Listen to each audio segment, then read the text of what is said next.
ఈ రోజున విరాట్ ఐఏఎస్ టీముగా ఏర్పడి విజయవాడలో లేని సంస్థని తీసుకొచ్చి విజయవాడ నగర ప్రజలకే కాకుండా ఈ చుట్టుపక్కల అన్ని ప్రాంతాల వాళ్ళకి అవకాశం కల్పించే ఏర్పాటు చేసిన ఈ సంస్థ యజమాన్యానికి నేను మనస్ఫూర్తిగా కృతజ్ఞతలు తెలియజేస్తున్నాను. ముఖ్యంగా దీని మెంటర్ కృష్ణప్రభు గారు కానీ, మరి చైర్మన్గా నాకు ముందు మాట్లాడిన కిషన్ బాబు గారు కానీ, అదేవిధంగా మోస్ట్ ఎక్స్పీరియన్స్డ్ ఫ్యాకల్టీ ఉన్న రామకృష్ణ గారు కానీ, మరి మేడం అనురాధ్ గారు కానీ, వీళ్ళందరూ కూడా కాన్సెప్ట్ చెప్పడం జరిగింది. ఉద్దేశాలు కూడా చెప్పారు. ఒక పాంప్లెట్ కూడా నా చేతి మీద రిలీజ్ చేయటం నా అదృష్టంగా నేను భావిస్తున్నాను. ఎందుకంటే ఈ రోజున సర్వీస్ కమిషన్ గ్రూప్ 1 కానీ 2 కానీ వీటన్నిటి కూడా చాలామంది ఎదురు చూస్తూ ఉన్నారు.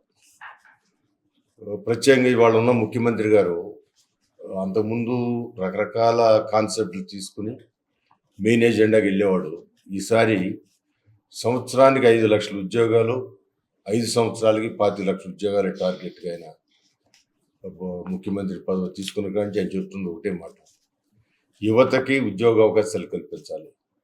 ఇంకా అనేక మందికి ఒక వ్యాపారస్తులుగా తయారు చేయాలి. ప్రతి కుటుంబం నుంచి ఒక వ్యక్తి వ్యాపారస్తులుగా మారాలి అని చెప్పి ఆయన ఆలోచన చేస్తున్నారు. మనందరికీ తెలుసు, హైదరాబాద్ నగరం 2020 హైదరాబాద్ నగరం అని చెప్పి ఒక విజన్ డాక్యుమెంట్ ఇచ్చినప్పుడు మొట్టమొదటి అందరూ కూడా ఎగతాళి చేశారు. కానీ అదే 2020కి పిల్లలతో సహా హైదరాబాద్ నగరం ఏ విధంగా తయారైందో మనం చూసాం.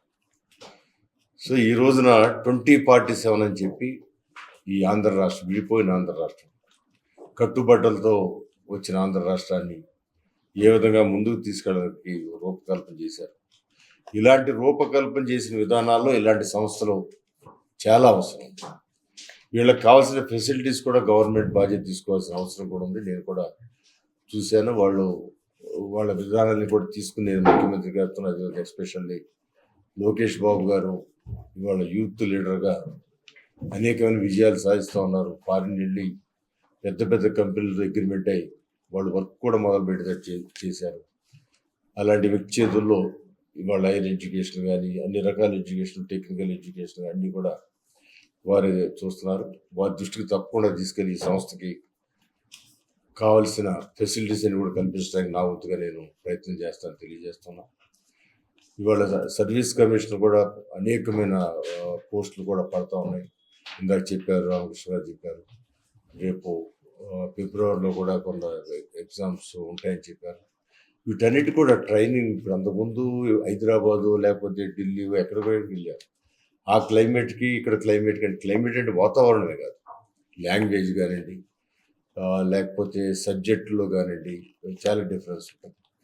సో నేను ఈ విరాట్ ఐఏఎస్ అనేది ఢిల్లీ స్థాయిలో ఇప్పుడు అందరికీ ఇది అనగానే ఢిల్లీ గుర్తొస్తుంది. మీరు అలాంటి స్థాయిలో ఈ అభివృద్ధి చెందాలని ఇంకా అనేక సంస్థలు కూడా అవకాశం ఉందనేది నా యొక్క ఉద్దేశం. దానివల్ల పిల్లలకి ఆ ట్రైనింగ్తో మంచి ఉద్యోగ అవకాశాలు కల్పనే కాకుండా వాళ్ళు మీరు తీసుకొస్తారు, అనేక మంది బిజినెస్ పీపుల్ తీసుకొచ్చి కూడా మీకు పాఠాలు నేర్పే అవకాశం ఉంది. కొంత విజిటింగ్ ప్రొఫెసర్స్ వాళ్ళు వచ్చి మీకు వాళ్ళ ఎక్స్పీరియన్స్ ఏ విధంగా స్టార్ట్ చేస్తారు, వాళ్ళు ఏ విధంగా గ్రో అయ్యారు. అనేక మంది ఉన్నారు ఇక్కడ విజయవాడలో. చాలామంది వాళ్ళ కాళ్ళ మీద గ్రో అయిన వాళ్ళు కూడా చాలామంది ఉన్నారు. అలాంటి వాళ్ళని తీసుకొచ్చి వాళ్ళ అనుభవాలు, వాళ్ళ క్రమశిక్షణ, ఏ విధంగా క్రమశిక్షణగా వాళ్ళ బిజినెస్లో ముందుకు వెళ్ళారు, ఇవన్నీ కూడా తెలిపే అవకాశం ఉంది. మరి ఈ సంస్థ మంచి ఉద్దేశంతో నేను ఇది కూడా ఈ పాంప్లెట్ అను దీన్ని కూడా వాళ్ళ ఉద్దేశం కాన్సెప్ట్ను కూడా చక్కగా వివరంగా చెప్పడం జరిగింది. పిల్లలకు కూడా అది BBA, MBA, ఇవాళ ఏ పోస్ట్కి వెళ్ళినా కూడా మాకు BBA, MBA అడుగుతున్నారు. ఆఖరికి మొన్న ఒక పోస్ట్కి మాకు MBA ఉంటే చూడండి. రైతు బజారు ఎగ్జిక్యూటివ్ ఆఫీసర్గా ఏంటి క్వాలిఫికేషన్ అంటే మినిమం BBA ఉండాలండి, MBA అయితే ఇంకా బెటర్ అడుగుతున్నారు. రైతు బజారు అది రైతుల బజారు, దాని ఎగ్జిక్యూషన్ కోసం వాళ్ళందరినీ ఒక గ్రూప్గా తయారు చేయడం కోసం, ఆ మార్కెట్ని డెవలప్ చేయడం కోసం మినిమం క్వాలిఫికేషన్ అంటే ఇక్కడ మీ పక్కనే ఉంది కొత్తగా ఏర్పడిన రైతు బజార్. దానికి ఎగ్జిక్యూటివ్ ఆఫీసర్ కావాలి, మాకు ఎంబీఏ క్యాండిడేట్ చూడండి అని చెప్తున్నారు. సో ఎంబీఏ అనేది ప్రతి చోట కూడా ఇవాళ ఎంబీఏకి బీబీఏకి చాలా డిమాండ్ క్రియేట్ అవుతుంది. మాకు వీటిలో కూడా ఇప్పుడు అవుట్ సోర్స్లో కూడా చాలా జాబులు పడుతుంది. వాటిలో కూడా ఈ సబ్జెక్ట్ని ఎక్కువ మంది అడుగుతున్నారు. ఏదేమైనా కూడా ఇప్పుడు ప్రభుత్వం, మన ఆంధ్ర రాష్ట్రంలో ఉన్న ప్రభుత్వం వాళ్ళ ఉద్దేశం 5 సంవత్సరాల్లో 25 లక్షల ఉద్యోగాలు ఇవ్వాలని చెప్పి వాళ్ళ ప్రభుత్వం, అదేవిధంగా కొన్ని లక్షల మందిని స్టార్టప్ కంపెనీలతో వాళ్ళకి అన్ని ఫెసిలిటీస్ కల్పించి, వాళ్ళకి కావాల్సిన ఫైనాన్షియల్ సౌకర్యాలు కల్పించి, వాళ్ళకి అవసరమైతే ల్యాండ్ కూడా ఇచ్చి వాళ్ళందరినీ వ్యాపారస్తులుగా మార్చడానికి తయారు చేస్తాం. ఒకళ్ళు వ్యాపారం పెడితే కనీసం 10 మంది అన్న వాళ్ళ మీద అయితే ఉద్యోగాలు పొంది వాళ్ళ జీవనం కొనసాగించే అవకాశం. సో ఈ సిస్టంలో ఇవాళ ఈ ఉద్దేశంతో చక్కటి వాతావరణాన్ని క్రియేట్ చేసి నేను క్లాస్ రూమ్ కూడా చూడటం జరిగింది.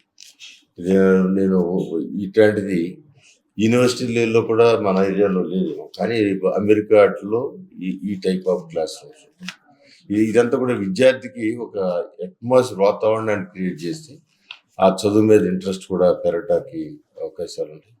ఏదైనా ఒక పిల్లలు దీన్ని ఆలోచన చేసి ముందు సర్వీస్ కమిషన్ ఎగ్జామ్ టార్గెట్గా చేసుకుని దానికి వెళ్తాం, అదే బిజినెస్ మేనేజ్మెంట్ స్కిల్స్ని తెలుసుకుని వ్యాపారాల్లోకి వెళ్తాం. వీళ్ళంటి కూడా ఉపయోగపడే ఈ సంస్థ అభివృద్ధి చెందాలని పిల్లలు కూడా దీన్ని వినియోగించుకుని వాళ్ళ జీవితంలో సెటిల్ అవ్వాలని మనస్ఫూర్తిగా నేను కోరుకుంటూ, వాళ్ళు ఇలాంటి సంస్థకి వచ్చే అవకాశం నాకు కల్పించిన మరొకసారి కృష్ణ గారు కానీ, కృష్ణ ప్రభు గారు, కిషన్ గారు, రామకృష్ణారెడ్డి గారు, అదేవిధంగా ఇంకా అనురాధ మేడం, వీళ్ళందరినీ కూడా నేను మనస్ఫూర్తిగా అభినందిస్తూ ఈ బాగా అభివృద్ధి చెందాలని మనస్ఫూర్తిగా నేను కోరుకుంటాను.